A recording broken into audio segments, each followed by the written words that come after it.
My name's Eliza. Growing up, the difference between me and my twin sister Anna was like night and day. She was the golden girl, and well, I wasn't. Our dad, a stern university professor, had his life's work tied up in books and lectures, while our mom was the quintessential housewife, dedicated to her home and family, pushing us to follow in her footsteps. From as early as I can remember, being at home felt more like sitting through a never-ending critique session. My parents had a blueprint for the perfect family, and it didn't include a daughter who wore band t-shirts and liked to keep to herself. "Eliza, why can't you be more like your sister?" was my mom's favorite line, usually tossed my way when I showed up at breakfast with my headphones in, trying to block out the world. Anna, on the other hand, basked in the glow of approval. "I just don't get why it's so hard for you to put on a nice dress and smile more," she'd say, flipping her perfect hair over her shoulder. It was like she was from a different planet. One particularly grueling Saturday, as our family prepared for one of Dad's faculty parties, a total snooze fest but mandatory appearance for us, I decided to rebel in the smallest way I knew how. I put on my darkest eyeliner and a pair of boots that definitely did not meet the appropriate standard. "You're not going out like that, are you?"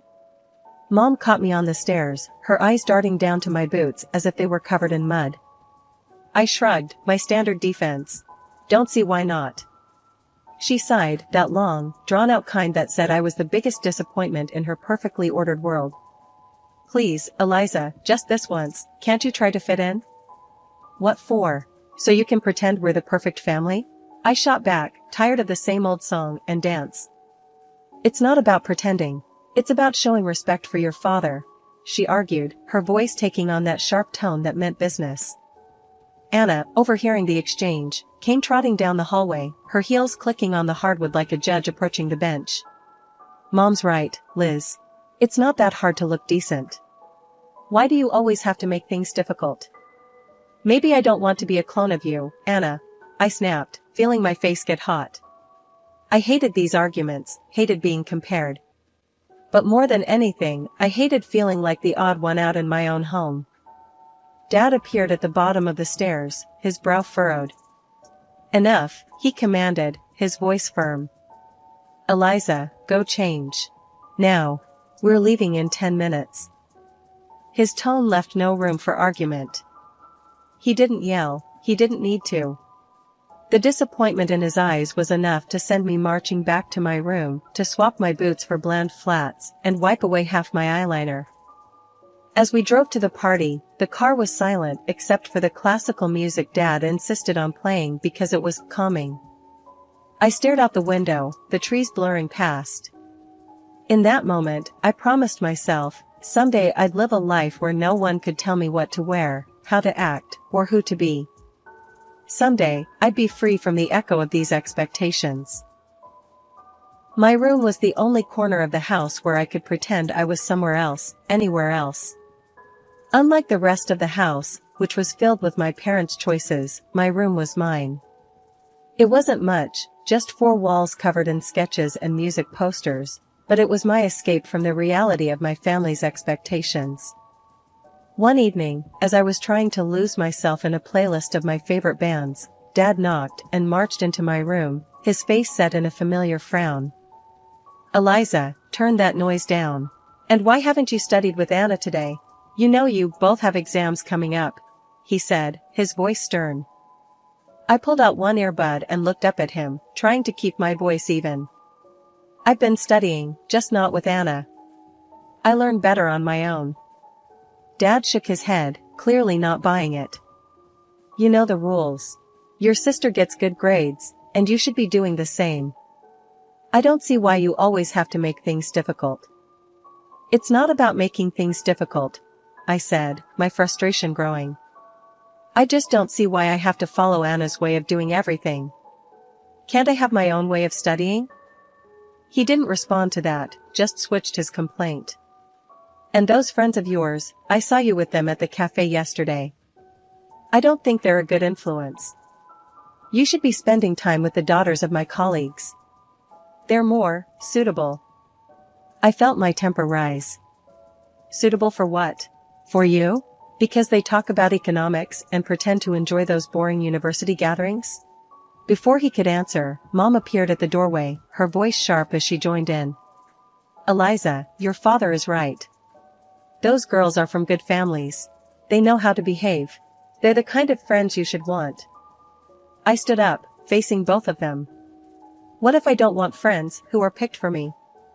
What if I want to choose my own friends, choose what I study, or even what I want to be? That's enough, Eliza, Mom said, her tone final. You know your future is with the university. Your father has made sure of that. And after you graduate, you'll need to start thinking about settling down. We've already discussed this. Settling down. The words hung in the air, like a life sentence. You mean, start thinking about being someone's wife? Like Anna? Is that all you think I'm meant for? Mom's face softened slightly, but her voice remained firm. We want what's best for you. Following the path we've set out will give you a good life. A good life, I repeated, the irony bitter in my mouth. Is it a good life if it's someone else's idea of good? No one answered that. They didn't need to. We all knew there was no point in arguing. They had their plans, and they expected me to fall in line, just like Anna. Anna and I were like two sides of the same coin, always together, but never on the same page. At university, where Dad taught, the differences between us grew even more obvious. She was into business management, the golden child, always nodding along in lectures, asking smart questions that made professors nod appreciatively. Me? I was stuck in the same program, but it felt like wearing a shoe on the wrong foot, awkward, uncomfortable, and just plain wrong. One afternoon, as I trudged through a mountain of textbooks in the library, Anna breezed in, her notes organized, her smile ready. Hey, Liz, you coming to the study group tonight? Professor Hall mentioned he's dropping by, could be good for us to show face, she said, her tone light but insistent. I glanced up, feeling the weight of her expectations. Nah, I don't think so. Those things aren't really my scene, you know? She frowned, placing her books down with a thud that matched her disapproval. It's not about it being your scene, Liz. It's about making the right impressions. You need to start taking this seriously. We're graduating soon. I shrugged, turning back to my notes. I am taking it seriously, just not in a way that makes me miserable. Why bother pretending? Because, Liz, sometimes you have to play the game to get ahead. You think I like all of this? She gestured around at her perfectly tabbed textbooks and color-coded notes. It's not about liking, it's about doing what's necessary. I shook my head, pushing back my chair with a scrape. Well, maybe I'm tired of doing what's necessary according to everyone else. Did you ever think of that? Her voice softened, but her eyes were steel. Liz, I'm just trying to look out for you. Dad's not going to be around to sort things out forever. What are you going to do if you keep alienating everyone? Maybe I'll figure it out on my own. Maybe I don't need to follow Dad's roadmap or yours. I shot back, feeling a surge of defiance. Anna sighed, her frustration clear. You're so stubborn. Just try, okay?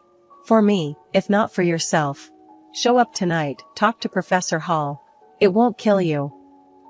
I looked at her, really looked at her, and saw not just my annoyingly perfect sister, but someone who actually cared, in her own way. Fine, I'll think about it, I conceded, not ready to promise more. Thank you, she said, her smile returning. It's not that bad, you know. You might even like it if you gave it a chance. Doubt it, I muttered, but I knew I'd lost this round. For Anna, I'd show up, sit through another boring discussion, and nod at the right times. It was just a few hours, I told myself. How bad could it be? As it turned out, not as bad as I thought. Professor Hall was surprisingly interesting when he wasn't lecturing from a podium. I even asked a question, which earned a shocked but pleased look from Anna. Later, as we walked back to our dorm, Anna nudged me. See, not so terrible, right? That fragile piece didn't last long, however. In our last year, Anna introduced us to her fiancé, a lawyer 10 years her senior, already well established and exactly what our parents dreamed of. Mom and Dad were over the moon, praising Anna for making such a smart match, and immediately turned their expectant eyes on me. "Now, Eliza, it's your turn to find someone suitable," Dad said one evening over dinner, his tone implying that my time was running out. Mom nodded enthusiastically, already planning out my life as if it were another one of her well-organized home projects. "Think about your future, dear. Someone who can provide for you, who has a good standing." I remember staring at my plate, feeling the walls close in. Anna's wedding was meticulously planned down to the last detail by Mom, from the bridesmaids' dresses to the floral arrangements, showcasing her perfect vision of family prestige. After the wedding, Mom often visited Anna, doling out advice and ensuring her life played out just as she had orchestrated. Witnessing this, I knew one thing for certain: I didn't want my life tailored by someone else's hands. One day, I was walking down the street, lost in thoughts of how to escape the life my parents envisioned for me, when I heard the deep rumble of a motorcycle approaching. Curiosity pulled me toward the sound. That's when I saw him, Jake, with his leather jacket and carefree smile, pulling up beside me. "You look like you need a ride," he called over the roar of the engine, a playful twinkle in his eyes. I hesitated, glancing back towards the path home, then at his outstretched hand. What did I have to lose? "Sure, why not?" I replied, my voice a mix of nerves and excitement. Climbing onto the back of his bike, I felt a rush of adrenaline as we sped away. The wind whipped through my hair, and for the first time in a long time, I laughed, genuinely laughed. Jake shouted something about showing me his world, and I held on tighter, not wanting this moment to end. We stopped at a diner frequented by bikers. Over burgers and fries, Jake told me about his life as a welder, his passion for bikes, and his love for the open road. It was so different from anything I was used to, raw and real. "Don't you get scared, living like this?" I asked, my voice barely above the clatter of plates and chatter around us. "Scared? Nah, it's thrilling. You never know what's around the corner. Isn't that better than having everything planned out for you?" he replied, his eyes lighting up with each word. Over the next few weeks, we met secretly. Each ride on Jake's motorcycle pulled me further from the life I was supposed to live and closer to the life I wanted. The speed, the adventure, it wasn't just about the thrill. It was about feeling alive, feeling free. One evening, as we watched the sunset from a secluded overlook, Jake turned to me. "Eliza, I don't just ride to escape. I ride to feel alive, to make every moment count. With you, every moment feels like it's worth something."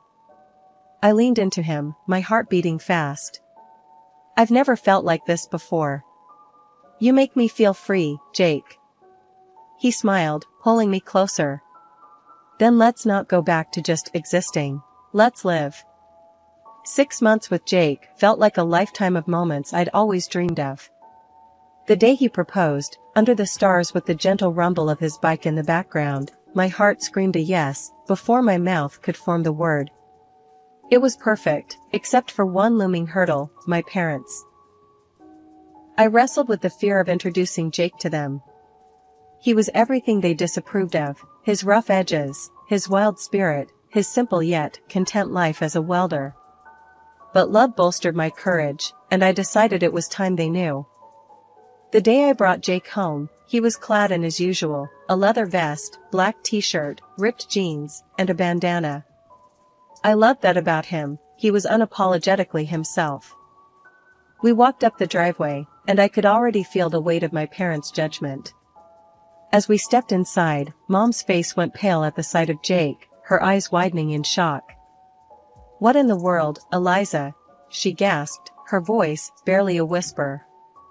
Dad's reaction was harsher, his words sharp as knives. "Who is this, and why is he dressed like a thug in our house?" I took a deep breath, steadying my nerves. "Mom, Dad, this is Jake. He's the man I love. We're getting married." Their silence was deafening. Then, Dad turned to Jake, his tone laced with disdain. "Married? What do you do for a living, young man? What are your qualifications?" Jake, bless him, didn't waver. I'm a welder. I took some specialized courses after high school. I work hard, and I make an honest living. The look on my parents' faces was a mix of horror and disbelief. Mom looked like she might faint. A welder? Eliza, you can't be serious. Dad's voice rose, anger flaring. You expect us to give our blessing to this? To throw away your future for a welder? I felt my resolve harden. Yes, because he makes me happy. Isn't that what should matter? But the life you'll lead, Mom started, her voice tremulous. Will be the life I choose, I shot back, my own voice gaining strength. Dad shook his head, his decision clear. We cannot and will not support this. If you choose him, don't expect to be a part of this family. The finality in his tone broke my heart, but not my decision. Jake squeezed my hand, giving me the strength to face them. Then I choose Jake. I choose us. I choose my happiness. Mom's eyes filled with tears, and Dad's jaw clenched tight. If you walk out with him, don't bother coming back, Dad said, his voice cold. Walking away from my parents' house with Jake, my heart was a mess of emotions, pain, relief, excitement, and fear all mixed into one. The night air felt different, like each breath I took was a step further into a new life. We rode in silence for a while, the only sound the steady roar of the motorcycle beneath us. When we finally stopped at a small diner on the outskirts of town, Jake turned to me, his face serious. You sure about this, Eliza? I mean, really sure? There's no going back after tonight, he said, his eyes searching mine for any hint of doubt. I nodded, squeezing his hand tightly. I've never been more sure of anything. Being with you, this feels right. It feels like what I'm supposed to do. He smiled, that reckless, charming smile that had won me over the first day we met. All right, then. Let's do it. Let's start our life together. Inside the diner, we found a quiet booth in the corner. The waitress brought over 2 coffees without asking, and we sat there, planning our next steps. So, what's first? I asked, stirring cream into my coffee, watching it swirl and blend. We'll need to find a place to stay, at least for a while.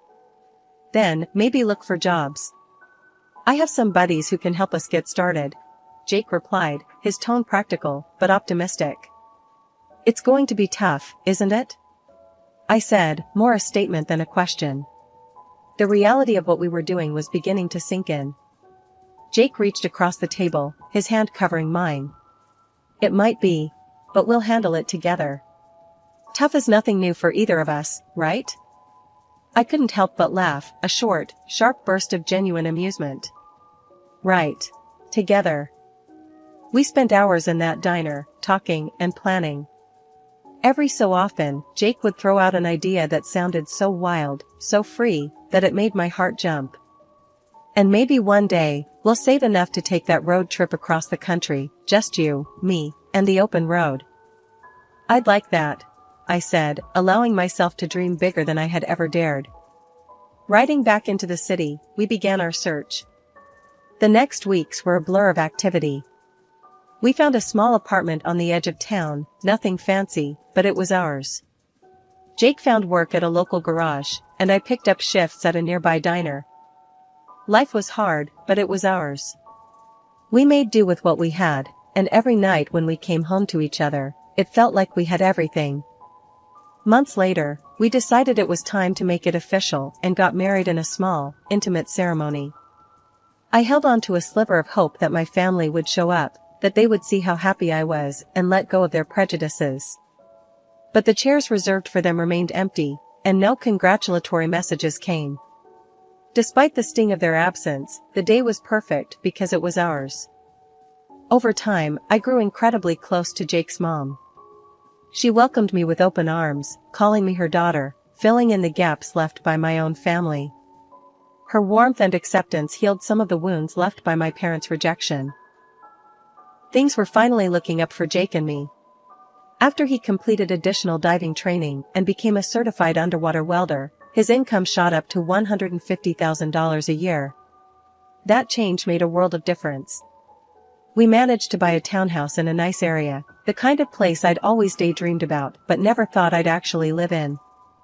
I started working as a dispatcher in Jake's company. It wasn't just a job, it felt like I was part of something important, supporting the man I loved and building our future together. On weekends, we'd escape the city on his bike, roaring through winding roads and taking in breathtaking views of nature. Those moments, with the wind in my hair and his warmth against my back, were pure bliss. Living nearby, my mother-in-law became a frequent visitor. One such afternoon, while Jake was tinkering in the garage and I was fixing us some coffee, she arrived looking a bit troubled. "There's been some ugly news," she said as she settled down at the kitchen table. "Something about a professor at the university involved in a harassment scandal." My heart skipped a beat. "Oh? Did they say who it was?" I tried to keep my voice steady, dreading the answer. She shook her head. "No, they didn't mention a name on the radio, but you know how these things go. It's probably all over the TV by now." Nodding, I flicked on the television, tuning into the news. Sure enough, there was a report on the scandal, and as I had feared, my father's face appeared on the screen. The anchor detailed accusations against him, and I felt a cold wave of disbelief wash over me. Turning off the TV, I sat down heavily, trying to process the news. Jake came in, wiping his hands on a rag, and saw my face. "What's wrong, babe?" he asked, his brow furrowed in concern. I swallowed hard, my voice barely a whisper. "It's my dad. He's been accused of harassing a student." Jake's expression hardened for a moment before he came over and took my hand. "I'm sorry, Eliza. That's tough news. How do you want to handle this?" I shook my head, not really sure of anything at the moment. "I don't know. I mean, what can I even do? It's not like we're close anymore." He squeezed my hand, understanding. "Whatever you need, I'm here for you. We don't have to figure it all out right now." I decided to wait and see how things unfolded before making any moves. Whatever decision I made, I knew I'd have Jake by my side, and that was the reassurance I needed to face whatever came next. Life had been peaceful until that unexpected afternoon at work, when a familiar car pulled into the parking lot. I hadn't seen my parents in a long while, and the sight of them stirred up a mix of emotions I thought I had put to rest. Both of them looked dramatically changed, the scandal had taken its toll. Mom had lost a lot of weight and looked years older, while Dad appeared broken, a shadow of the stern man he once was. My mother spotted me and rushed over, arms open as if nothing had happened, as if years of distance and disapproval could be bridged in an instant. But I couldn't embrace her, not now. Instead, I stepped back and took Jake's hand, looking for strength in his presence. "Eliza, it was so hard to find you," Mom said, her voice cracking with emotion. Dad, ever the gruff one, cut to the chase, his voice harsh and bitter. "I was accused unfairly, you know. I went to your sister's husband for help, but that bloodsucker wanted a fortune. Your sister sided with him, and now they've kicked us out. We need your help." I stared at them, disbelief and anger swirling inside me. "Help? After all these years, you show up and demand help? We have nowhere else to go." Mom's voice was desperate. "They've disowned us too. We thought, maybe we could stay with you." I almost laughed at the absurdity. "Stay with me? After you disowned me? You made it clear I wasn't your daughter anymore." Dad's face turned red, his old temper flaring up. "You owe us, Eliza, after all we've done for you." "That's where you're wrong," I interrupted, feeling Jake squeeze my hand in support. "I don't owe you anything. You threw me out because I chose my happiness over your demands. And now you want what? To just move in and pretend like we're a family?" The situation was spiraling, and I could see people watching, a crowd beginning to form. Mom started to cry, her sobs loud and attracting even more attention. "You're being ungrateful, after everything we've done for you," she accused through her tears. I took a deep breath, my decision clear. "No, Mom. I'm not ungrateful. I'm free. And happy.